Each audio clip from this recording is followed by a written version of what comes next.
Kami tidak mampu berjalan sendiri Tuhan. Kami selalu berdoa, Tuhan selalu menyertai kami. Benar Tuhan, langit tidak selalu biru, jalan tidak selalu rata. Tapi kami tidak khawatir, karena Tuhan mau menyertai langkah kami dalam ke depan Bapa. Kami yakin dan percaya, kami mau serahkan dalam tangan-Mu hidup kami pada sore ini Bapa. Kami pasangan suami istri datang ke hadiran penuh sukacita, karena Tuhan begitu baik dalam kehidupan kami. Kami tidak ragu dan tidak bimbang, karena kehidupan kami Tuhan selalu menyertai kami. Langkah kami kemanapun Tuhan selalu menyertai. Roh Kudus urapi kami, lingkupi kami semua, karena Engkau adalah Allah yang ajaib, Allah yang tidak pernah meninggalkan kami sedikit pun. Allah selalu menolong. Apapun yang kami lakukan ini semuanya untuk menyenangkan hati-Mu Bapa. Terima kasih. Mungkin masih ada saudara-saudara kami yang masih dalam perjalanan. Biar Tuhan percepat langkahnya untuk menyertai kami, untuk bersama-sama untuk berdoa dan memuji Engkau Bapa. Kami yakin dan percaya karena Roh Kudus-Mu bekerja di dalam ruangan ini Bapa. Kami urapi kami semua Bapa. Biar Roh Tuhan, Roh Allah yang bekerja dalam ruang ini. Kami tengking dalam nama-Mu untuk hadir acara ini. Tuhan Yesus yang punya acara, tidak ada ilah lain selain Roh Kudus yang menyertai kami Tuhan. Terima kasih Tuhan. Hanya dalam nama-Mu kami berseru, ucap syukur, haleluya, amin. Bapak Ibu, kita nyanyikan satu lagu, Ada Sobatku Yang Setia.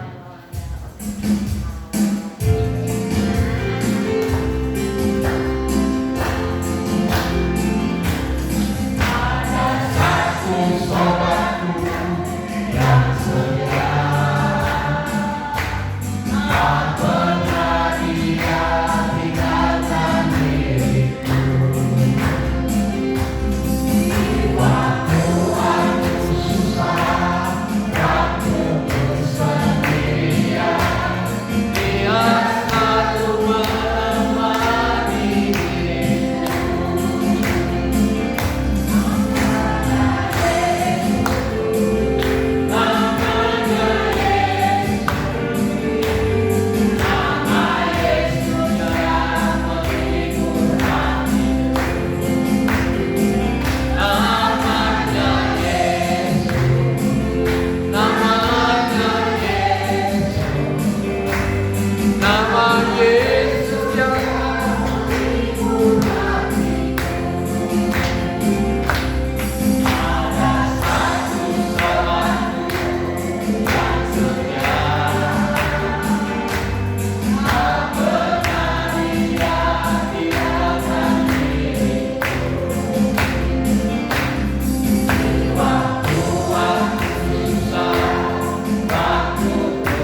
izinkan proses demi proses kami lalui, baik dalam operasi Bapak Edi Paulus. Bukan hanya sekali 2 kali kami ke sana, tetapi harus sampai 4 kali.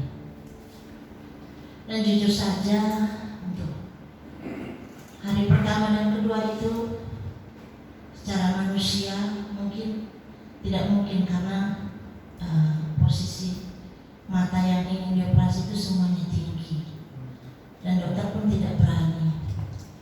Hari ketiga dicek lagi, saya imani sama Pak Edi, saya bilang kalau Tuhan izinkan untuk operasi, pasti Tuhan akan rapikan semuanya, karena dokter yang terbaik itu adalah Tuhan. Apapun yang menjadi vonis daripada manusia itu, bagi Tuhan tidak ada yang mustahil.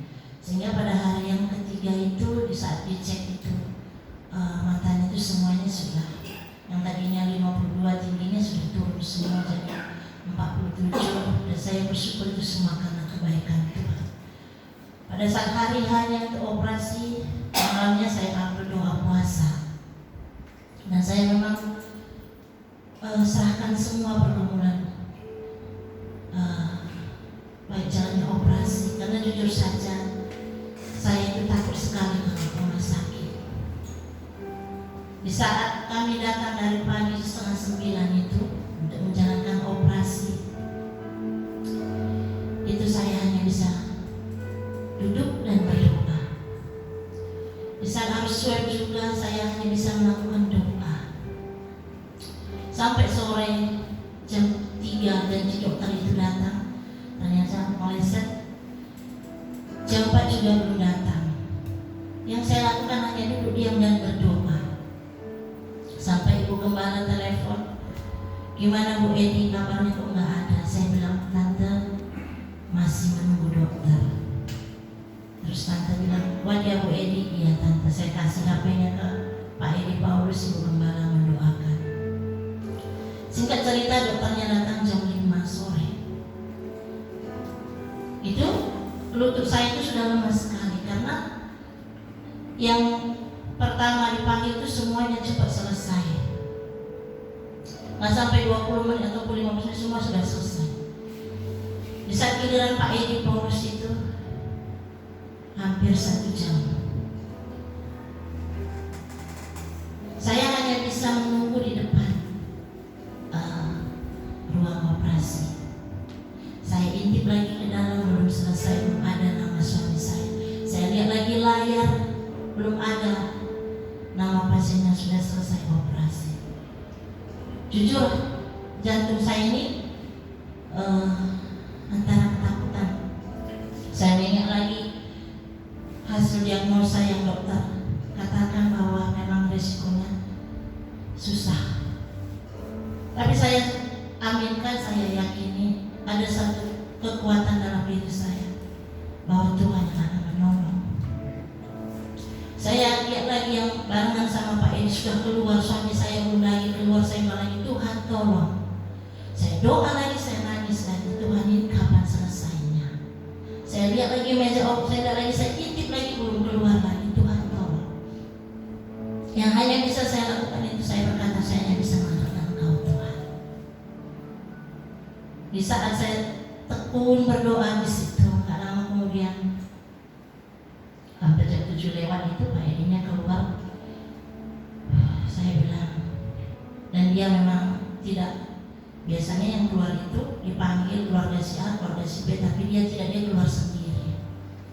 Dia bilang, Mah, katanya. Saya bilang, puji Tuhan sudah selesai. Sudah ya, sudah. Saya bersyukur, saya air mata saya bilang terima kasih Tuhan. Semua Engkau sudah sertai selama berjalannya operasi. Saya sangat bersyukur semua karena kebaikan Tuhan. Kami juga bersyukur, terima kasih untuk pengurusan akte larangan kami Jessica juga tepat pada waktunya. Tuhan juga sudah percepat prosesnya. Terima kasih buat sahabatku yang senantiasa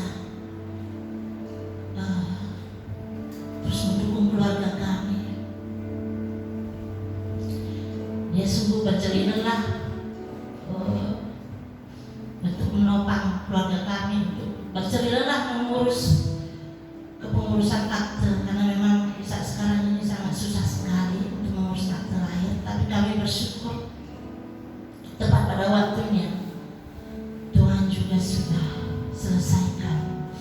Saya bilang ke Pak Edi Paulus, satu persatu akan Tuhan bela keluarga kita, satu persatu Tuhan akan menyelesaikan permasalahan dalam keluarga kami.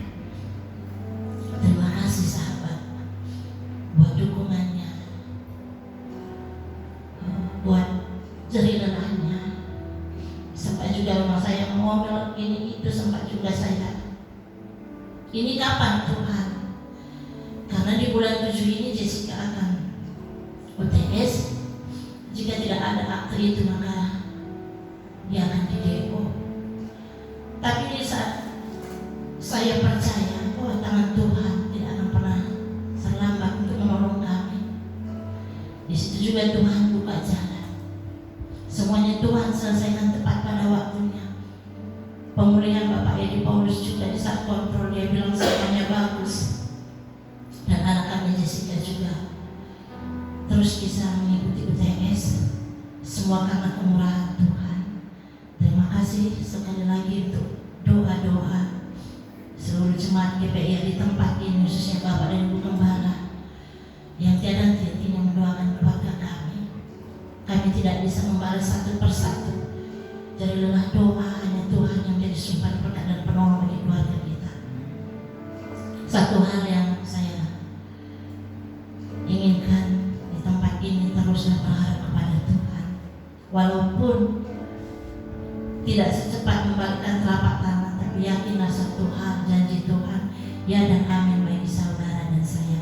Terima kasih, Tuhan Yesus memberkati.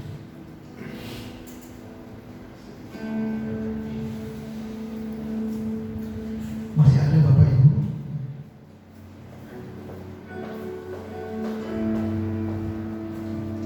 Shalom Bapak dan Ibu semua. Puji Tuhan. Ya, kalau dibilang ini adalah lanjutan daripada saksi yang minggu kemarin ya, seperti semak dengan Bu Edi. Saya juga berterima kasih untuk saudara-saudara tempat ini yang sudah dukung doa, di mana pendaftaran anak kami Mikael ke SMK Negeri 9 itu ya. Kalau Sabtunya saya bersaksi mohon bantu doa, tapi pada saat itu memang masih lebih-lebih lagi belum tahu nanti hasilnya bagaimana gitu. Belum sampai di tahap seperti itu, minggunya kembali saya dibuat lagi ya. Saya bersyukur, saya berterima kasih juga sama Floren yang sudah membantu, di mana statusnya itu ditolak. Saya udah panik sekali. Saya bilang, waduh, kenapa ditolak? Karena memang ada bapak yang di sana itu, Bapak Sugil itu bilang secara pribadi ke saya, Ibu tolong cepat-cepat datanya itu dilengkapi hari ini juga gitu. Saya bingung, itu kan hari Minggu gitu kan, bagaimana saya bisa minta tolong yang seperti saya bilang itu, saya dibantu oleh Ika gitu ya. Habis itu saya panggil, bagaimana nih Papi? Saya bilang mau Pausen. Terus bagaimana? Ya saya kan gaptek, saya bilang. Si Pausen bilang, udah Mami ambil laptopnya si Jojo. Orang nggak ngerti, saya bilang nggak ngerti pakai laptopnya, saya bilang gitu. Karena di HP itu memang nggak bisa ngangkat ya. Upload itu saya ulang. Jadi itu kalau ditolak itu daftar dari awal. Nah dari awal sampai saya input untuk nilai-nilainya itu saya masih bisa. Tapi begitu mau upload harus diupload semua dokumennya seperti awal kembali ya, kakak akte semua itu nilai rapot. Dari situ saya nggak ngerti gitu ya. Tapi ya puji Tuhan ya, diberi hikmat semua keluarga. Itu tolong Floren, minta tolong Floren karena memang Jojo juga nggak begitu ngerti. Pausen bilang Danielnya juga disuruhnya lama sekali. Sedangkan saya ditunggu sama bapak itu, Ibu secepatnya ya sekarang juga gitu. Ya udah, hanya Tuhan yang tahu. Saya bilang Tuhan tolong. Ya puji Tuhan sampai selesai. Begitu luar biasanya laptopnya karena memang ada kesalahan, bukan kesalahan bagaimana, tidak diberitahukan kalau rapot itu bukan 1 lembar gitu. Tapi semester 2 itu yang diupload nilainya itu ada 2 lembar. Jadi harus direndengin. Kalau dari awal dikasih tahu seperti itu, mungkin saya fotonya ngerendengin gitu ya. Tapi ini saya per lembar gitu. Nah, itulah saya nggak ngerti kalau harus jadi PDF lah atau JPG apa, saya nggak ngerti. Tapi ya puji Tuhan dibantu sama Floren ya. Terima kasih banyak sama Floren, dan setelah semuanya itu diupload, saya langsung berlapor, Bapak.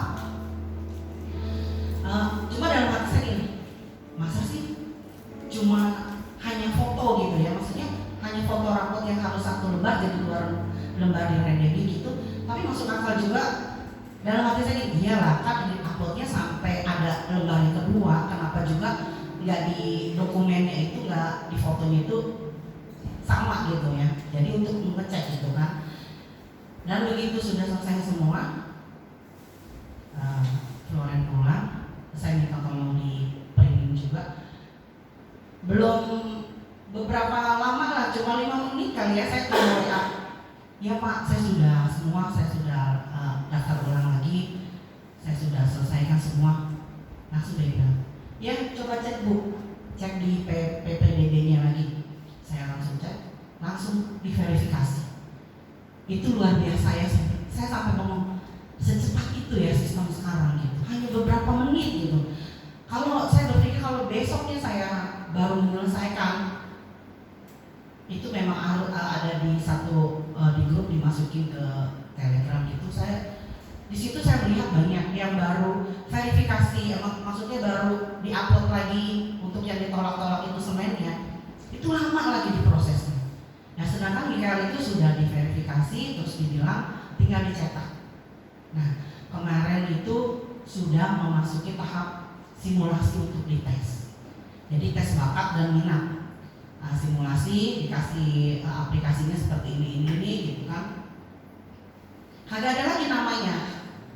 Di Telegram itu tidak ada namanya Mikael. Saya japri lagi. Saya sampai bilang, Dede udah kerjain belum? Udah kata dia. Saya japri, Pak maaf, nama anak saya kok nggak ada yang di-share di Telegram. Ya seperti yang pernah saya bilang, anaknya sekolah kita ikutan gitu kan. Saya tuh panteng terus di kantor juga, saya terus lihat gitu. Kenapa nama Mikael nggak ada ya gitu. Terus saya bilang, maaf Pak, nama anak saya kok nggak ada. Udah diverifikasi Bu, sudah saya bilang gitu. Nggak lama, kira-kira 5 menit lagi dia bilang ada kok Bu, ini dia screenshot sama saya. Oh iya, udah puji Tuhan saya. Terus tapi kok namanya di Telegram nggak ada Pak? Oh itu biarin aja katanya.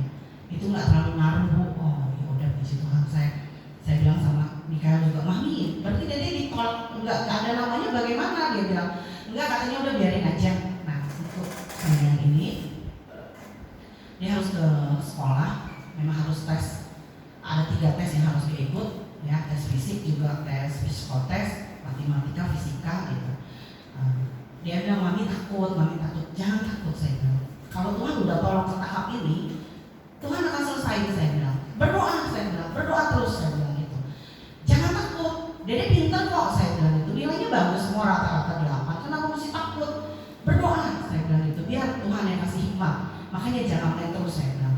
Paling enggak searching Google, apa sih gimana kisi-kisinya. Mungkin tahun-tahun kemarin itu seperti ini gitu soal-soalnya, ayo belajar saya bilang gitu. Ya sekali lagi saya mohon bantu doa, di mana besok adalah penentuan, dia harus dites. Meskipun saya pernah dengar kalau sudah diverifikasi, itu udah untuk tes itu sebenarnya hanya formalitas, tapi saya nggak mau berpikiran seperti itu ya. Tetap saya bilang harus mengerjakan. Ya kalau kosong bagaimana, tetap nggak bisa untuk diterima saya bilang gitu kan sama Mikael. Ya hanya itu, semoga besok dia punya keberanian ya gitu ya, punya keberanian, jadi dia bisa mengerjakan apa yang memang diberikan tes-tes yang harus dia kerjakan gitu. Karena saya bilang Pak, saya nggak bisa mendampingi gimana, karena besok kebetulan saya harus produksi saya bilang. Karena kalau saya nggak masuk itu produksi nggak bisa jalan. Saya cuma bilang, Pak saya kalau anak tidak didampingi sama orang tua bagaimana? Gak apa-apa sih Bu katanya, kalau anaknya sudah ngerti semua Tuhan sepertinya melancarkan semuanya gitu ya. Tinggal 1 tahap lagi dan nanti pengumumannya itu tanggal 8 Juli. Semoga semuanya, saya tidak memaksakan sih apa yang memang menjadi keinginan kita, cuma saya bilang Tuhan mohon saya belas kasihan Tuhan. Jadi itu saya nggak pusing lagi, mesti cari lagi sekolah, mesti urus lagi dari pertama. Sedangkan saya terbatas waktu saya gitu. Sedangkan Pak Hussein juga terbatas waktunya karena harus jagain bobo di rumah gitu. Karena saya bilang Tuhan tahu kondisi keluarga kami dan saya percaya itu tadi seperti Ibu Edi bilang, Tuhan selalu membela kita. Asal kita selalu berharap kepada. Terima kasih Tuhan Yesus memberkati.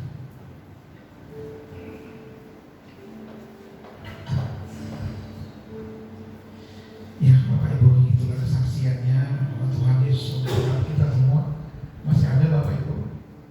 Kalau tidak ada, mari saya undang Bapak Ibu untuk berdiri. Kita akan menyanyikan satu lagu untuk firman Tuhan. Waktu Tuhan pasti yang terbaik. Bila kau izinkan sesuatu terjadi.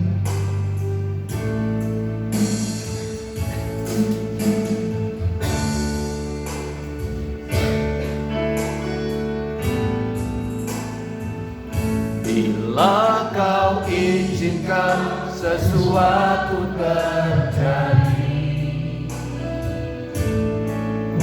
ku percaya semua untuk kebaikan. Bila nanti telah tiba waktu, ku percaya kuasa-Mu memulihkan hidupku. Waktu Tuhan pasti yang terbaik, walau kadang tak mudah dimengerti. Lewati cobaan,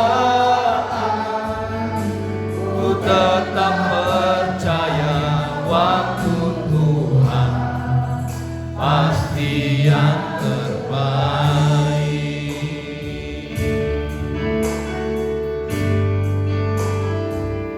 Bila kau izinkan sesuatu terjadi, ku percaya semua untuk kebaikan. Bila nanti telah tiba waktu, ku percaya kuasa-Mu memulihkan hidupku. Waktu Tuhan pasti yang terbaik, walau kadang tak mudah dimengerti. Lewati cobaan, ku tetap percaya waktu Tuhan pasti yang terbaik. Waktu Tuhan pasti yang terbaik, walau kadang tak mudah dimengerti. Lewati cobaan, ku tetap percaya waktu Tuhan pasti yang terbaik. Waktu Tuhan pasti yang terbaik. Waktu Tuhan pasti yang terbaik. Saya undang Ibu Lili untuk berdoa untuk firman Tuhan.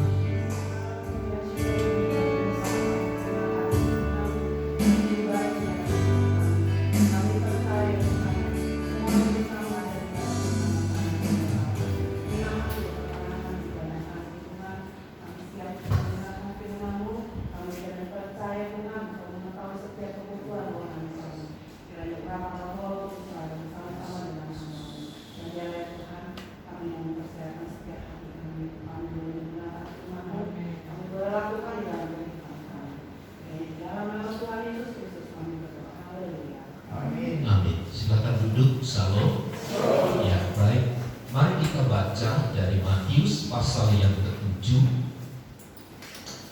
Injil Matius pasal 7 ayat 24 sampai ayat yang ke-27.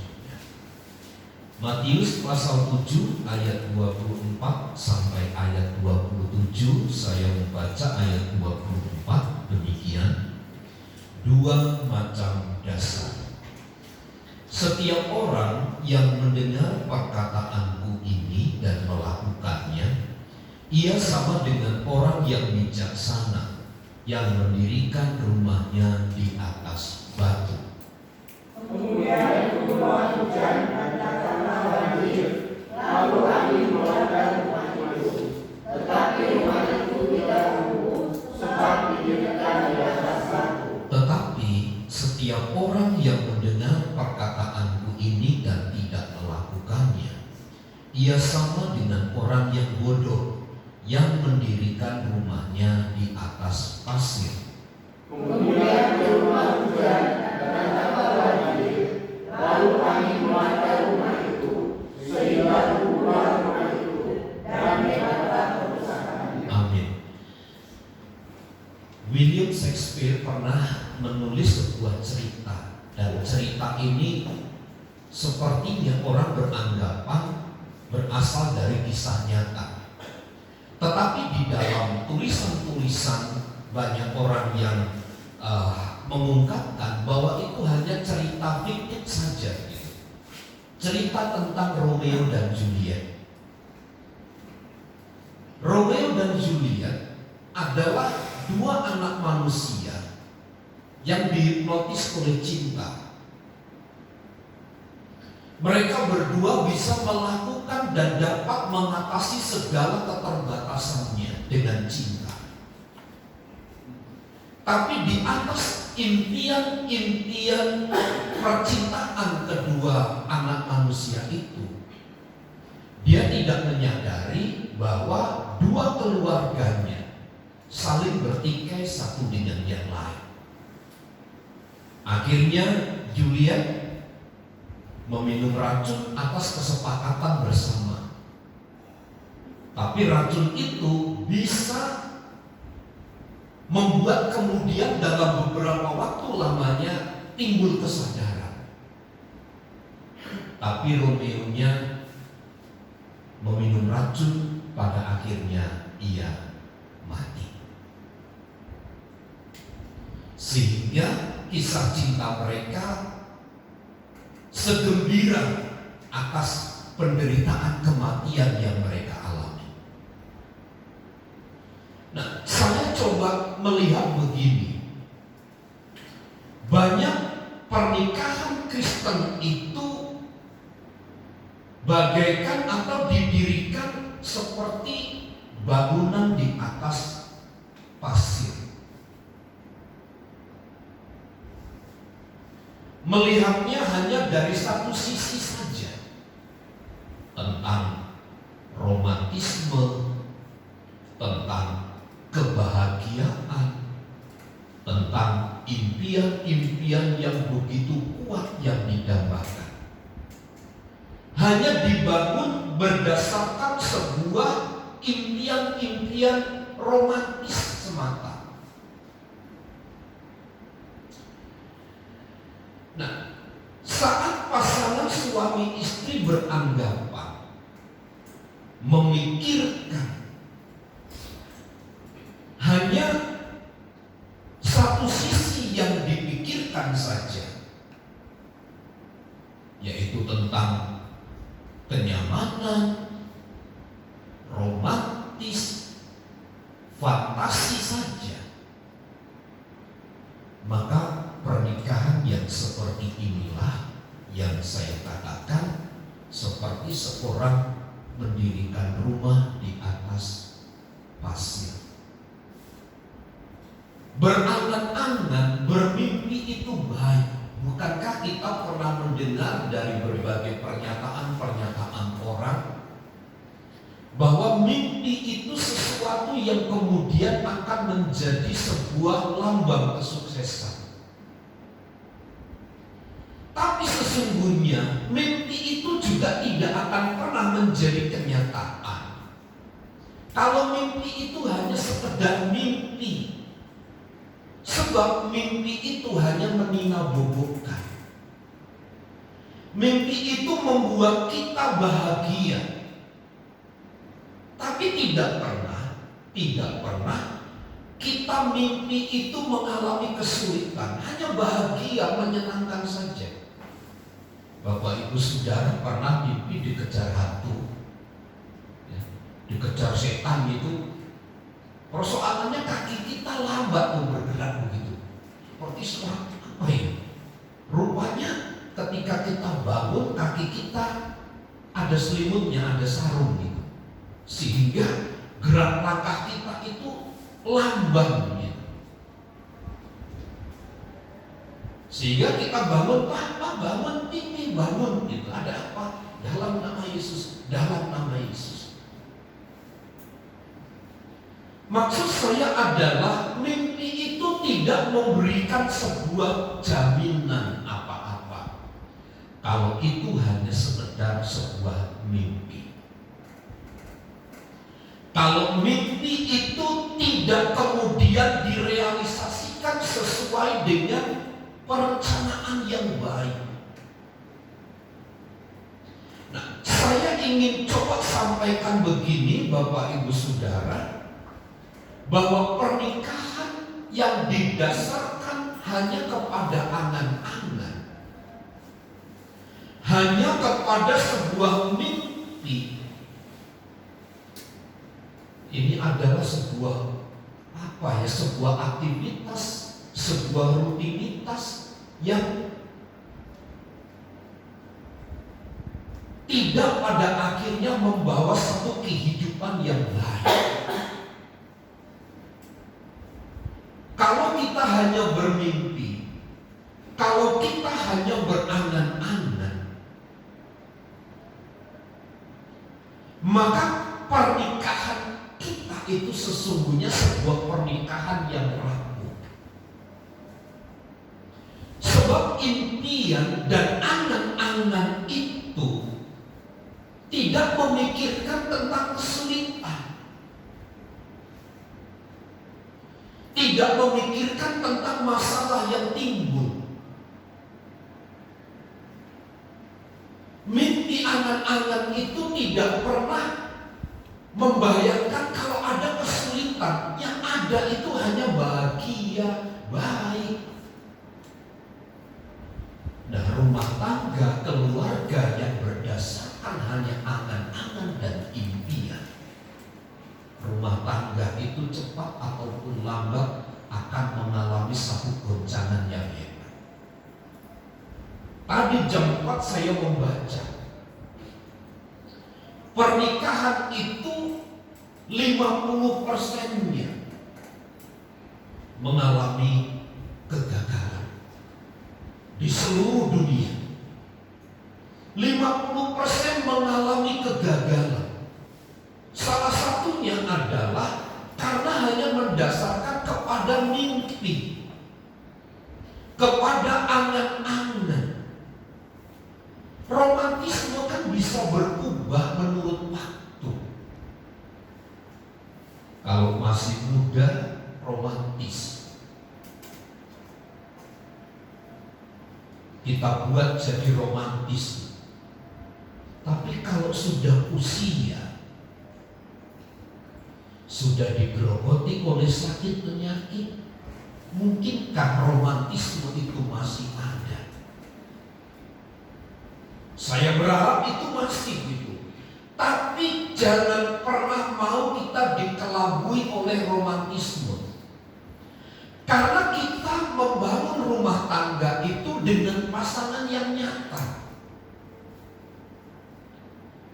Kita menikah itu dengan pasangan yang kelihatan, dengan berbagai macam karakteristik, dengan berbagai macam sifat dan karakternya, dengan budayanya yang berbeda.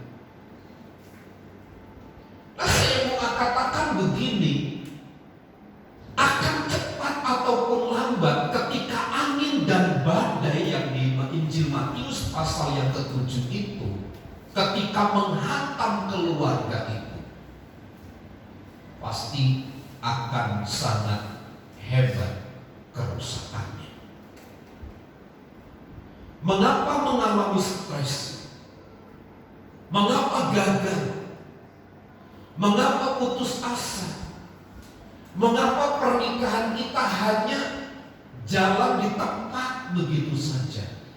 Tidak ada sesuatu yang wah gitu. Tadi saya tunjukkan kepada Ibu Gembala, ini loh ada orang bagus tentang ekonomi. Dia tadinya menyarankan begini, kalau penghasilanmu 100, habiskan 100. Itu salah, dia bilang begitu. Kalau penghasilanmu 100, pergunakanlah 5 perak, dia bilang begitu. Untuk makan, untuk minum, untuk biaya sekolah, biaya listrik, 5 perak.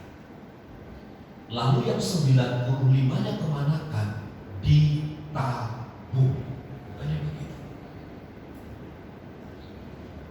Pada kenyataannya, istilah di negara kita, besar pasak daripada tiang. Tiangnya itu kecil, sementara yang ditopang itu terlalu besar. Cepat ataupun lambat, tiang yang kecil itu pasti akan rapuh, akan roboh, tidak kuat menopang lagi. Sama dengan pernikahan Kristen, kalau hanya didasarkan hanya pada mimpi, pada keinginan, pada satu sisi enaknya saja gitu. Maka pernikahan itu sebuah pernikahan yang rapuh. Kita kan tidak menikah dengan bayang-bayang. Kita kan tidak menikah dengan angan-angan, tetapi dengan sesama makhluk yang hidup dengan berbagai macam karakteristik yang dimungkinkan kenyataan itu bisa menimbulkan gesekan satu dengan yang lain. Ada bapak ibu yang telah menikah 50 tahun, 40 tahun, ada ya? 30 tahun ada? Ada ya? Gak pernah ribut. Nah itu realitasnya. Banyak opa-opa yang selalu gandengan tangan tuh. Kelihatan romantis. Pernah ribut gak opa-opa? Pernah. Itulah seninya sebuah pernikahan. Itu seninya pernikahan. Kalau hidup kita nadanya itu hanya do saja, bosan. Di keyboard ini kalau nadanya hanya do saja, udah gak usah pakai lagi. Masalahnya di itu ada do, re, mi, fa, sol, la, si, do. Ada yang tinggi, ada yang rendah. Jadi harmonisasi yang baik. Jadi tidak ada garansi lamanya pernikahan tanpa sebuah gesekan.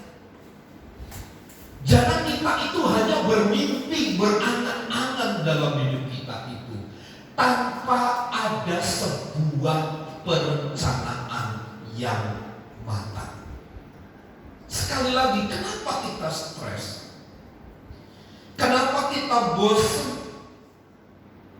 Kenapa kita merasa gagal dalam pernikahan kita? Kenapa terlalu banyak gelombang pasang yang muncul? Karena mungkin salah satunya adalah kita hidup di dalam pernikahan kita hanya bermimpi, hanya berangan-angan semata. Padahal Alkitab termasuk Paulus mengajarkan banyak hal di dalam pernikahan kita itu, bagaimana cara mengelola pernikahan bagaimana cara mengelola keuangan keluarga, bagaimana menghadapi orang tua, bagaimana menghadapi anak, bagaimana menghadapi suami dengan karakteristik yang seperti A, bagaimana menghadapi istri yang punya karakteristik C.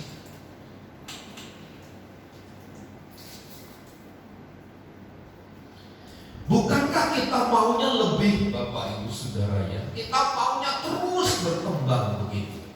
Tapi ingat, jangan sampai itu hanya di batas angan-angan dan impian romantis pernikahan. Tapi mari kelola dengan sebaik-baiknya. Salah satunya adalah kita harus terampil membuat perencanaan. Kita harus terampil membuat perencanaan. Sebab menurut saya tanpa sebuah perencanaan, semua itu hanya tinggal angan-angan. Semuanya hanya tinggal impian semata. Dan akan kandas sesuai dengan impian itu. Tapi mari kita punya planning, punya perencanaan. Jangan berkata yang punya perencanaan harusnya anak-anak muda yang akan menikah, yang baru masuk dalam pernikahan. Tidak. Kita itu harus punya goal, Bapak Ibu Saudara, apa yang akan kita capai. Tapi jangan sampai itu muluk-muluk begitu. Jangan sampai itu hanya di angan-angan, tetapi perencanaan kita itu terukur semuanya. Kita mau apa sebenarnya yang akan kita buat ini? Nah, saya berharap Bapak Ibu Saudara punya gambaran apa sih yang dalam usia saya yang sudah sekian puluh tahun dalam menikah itu, apa yang akan saya targetkan? Dalam ekonomi, mengurus anak, kelanjutan mereka dan seterusnya, mempersiapkan pasangan dan seterusnya. Semua harus direncanakan dengan baik. Bukan berarti kita mendahului waktunya Tuhan, tidak. Seperti yang seringkali saya sampaikan, perencanaan itu adalah konfirmasi tentang angan-angan, tentang impian yang akan kita capai di dalam hidup keluarga kita. Kalau tidak, pernikahan kita ngambang, Bapak Ibu. Hanya mengikuti arus saja. Kalau mengikuti arus terombang-ambing begitu kan menyakitkan. Meskipun ada arus, kita harus berani melawan arah. Nah, itulah sebuah perencanaan. Lihat Bapak Ibu Saudara di film-film kapal-kapal yang besar di lautan itu, dengan ombak begitu tinggi, begitu hebat. Yang di Alaska itu mencari king crab itu, mencari kepiting raja. Di tengah-tengah dinginnya cuaca, gelombang yang begitu hebat. Mereka tidak mengikuti arus, tapi mereka melawan ombak, memecah ombak. Dia lawan ombak itu. Nah, saya berharap pernikahan kita adalah pernikahan yang demikian. Pernikahan yang efektif, yang bahagia itu sesungguhnya, yang menyadari sebuah kenyataan itu ada. Gesekan, masalah, kebahagiaan, kesulitan. Mari kita ramu di dalam sebuah perencanaan kita. Sebab kebahagiaan itu tidak akan pernah tercapai tanpa adanya sebuah perencanaan. Nah, Bapak Ibu Saudara, dalam pernikahan kita, hendaklah kita mulai memikirkan itu. Mulai memikirkan setahun ke depan saya mau ngapain, kita keluarga ini mau ngapain. Apa sih target yang akan kita capai? Paling tidak ini akan menjadi sebuah pembatas, supaya pernikahan kita tidak hanya sekedar ada dalam angan-angan dan impian semata. Kita membuat draftnya. Apa yang saya akan lakukan? A, B, C, D. Kalau tidak begitu, Bapak Ibu Saudara, kita akan rapuh. Saya juga memikirkan tentang pekerjaan Tuhan ini, bagaimana ya Tuhan? Bagaimana cara membangunnya sudah ada di dalam otak ini. Tapi yang pasti, meskipun kelihatan terlambat, kelihatan lambat gerakannya, tapi kalau semua ada perencanaan matang, pasti ia akan berjalan dan sesuai dengan keinginan dan harapan saya, keinginan kita semua tentunya.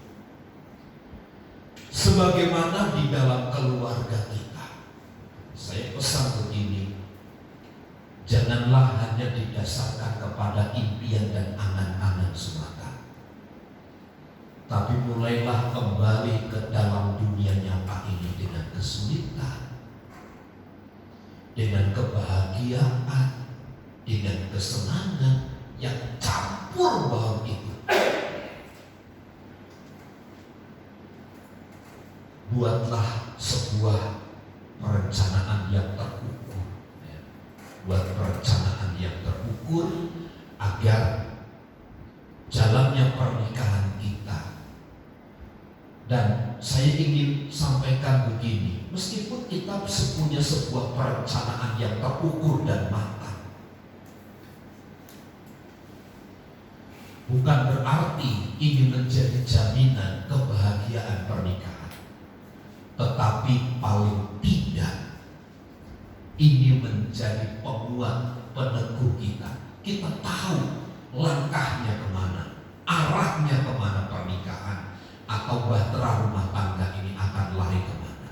Sehingga kalau kita punya goal, punya tujuan yang akan kita capai, paling tidak ini menjadi motivasi tersendiri untuk bekerja, untuk beraktivitas, mengejar dengan segala kekuatan.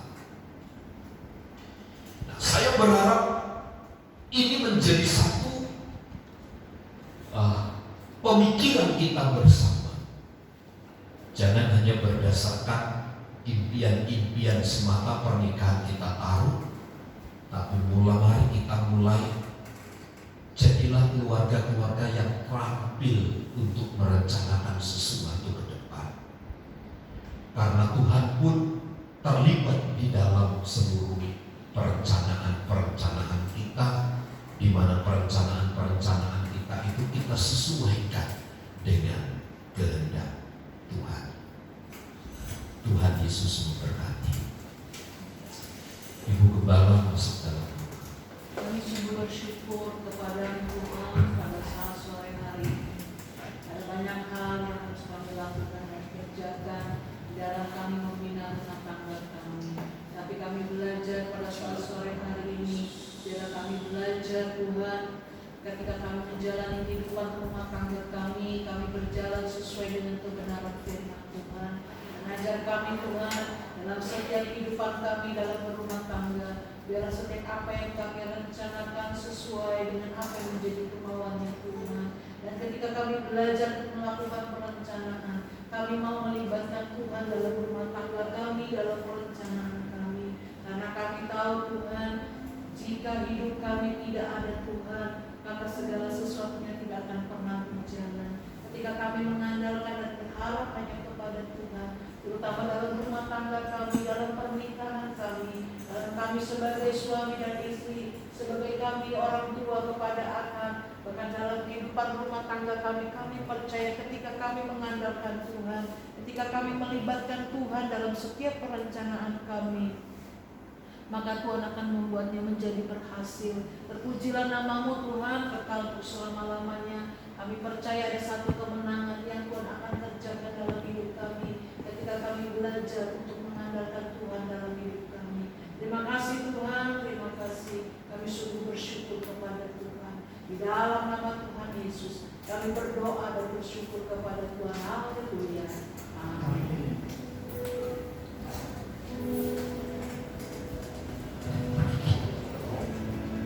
Bapak Ibu, kita akan memberikan persembahan.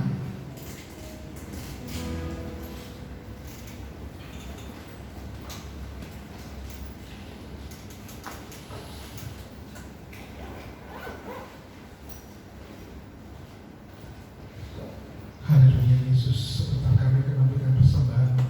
Semua ini untuk kemuliaan nama-Mu Bapa, yang memberi berkat Bapa. Kami yakin dan percaya ini untuk mengharumkan nama-Mu di meja altar. Terima kasih Tuhan, sebentar kami mau menjalankan persembahan ini dalam nama-Mu. Kami berseru ucap syukur, haleluya, amin. Segala puji syukur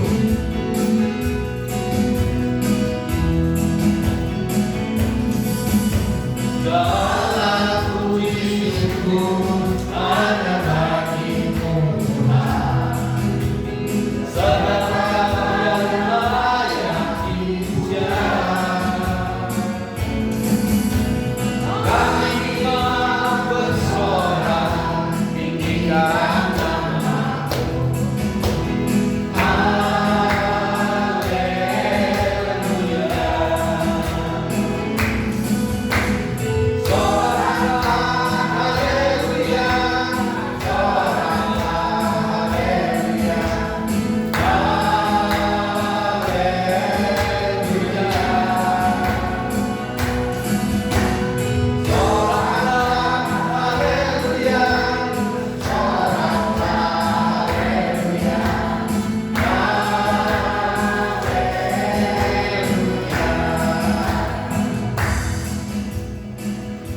serahkan kepada Pak Pendeta.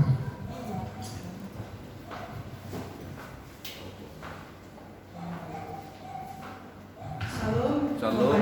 Kasih Tuhan pengumuman untuk Sabtu depan ibadah kaum wanita.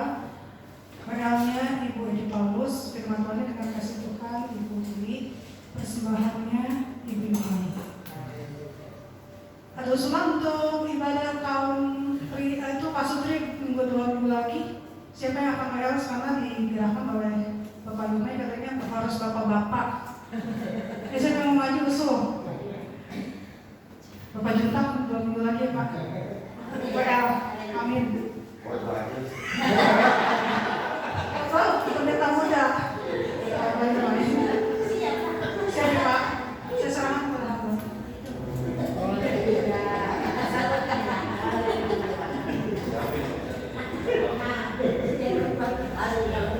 Terima kasih Pak Suka untuk waktunya ya. Sabtu besok Tuhan memberkati. Mari kita berdiri, kita akhiri ibadah kita dalam doa. Berkatilah Bapak Edi Paulus setelah operasi bagian matanya. Kami tetap percaya bahwa Tuhan yang menolong dan menyembuhkan. Hamba berdoa bagi saudara Mikael yang akan masuk di dalam pendidikan. Tuhan yang mengatur semuanya, Tuhan beri hikmat pertolongan dari sorga. Kiranya Allah yang menopang, Allah yang memberkati. Demikian anak-anak kami yang lain, Tuhan tolong kami semua. Teringat akan kami bagi Bapak Rudi, Tuhan tolong jamah lawat sembuhkan dalam nama Yesus. Oma Tanpinio, Oma Evelyn, Oma Unggang, hamba mohon belas kasihan-Mu dinyatakan bagi mereka.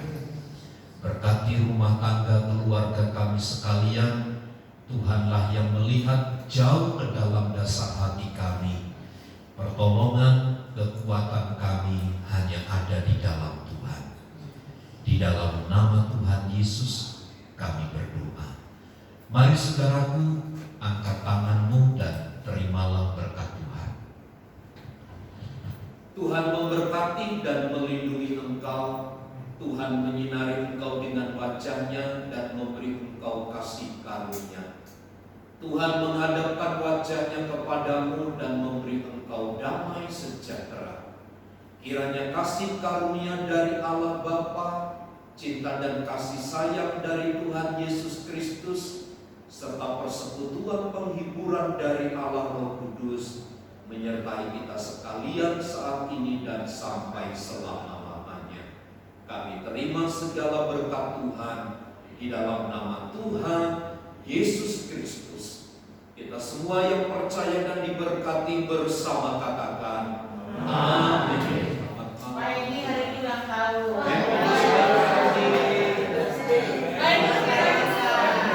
Ya, sekali lagi kita berdoa buat Bapak Edi. Ya, kita berdoa. Bapa, kami datang kepadamu hari ini. Tuhan pertambahkan usia 1 tahun lagi kepada Bapak Edi Paulus. Tuhan terus mengaruniakan segala kehidupan yang baik seiring dengan pertolongan kesembuhan yang Tuhan nyatakan kerjakan. Engkau memberkati usaha pekerjaan, memberkati keluarga, memberkati setiap perencanaan-perencanaan mereka. Tuhan dipermuliakan. Di dalam nama Yesus kami berdoa. Amin. Boleh tidak?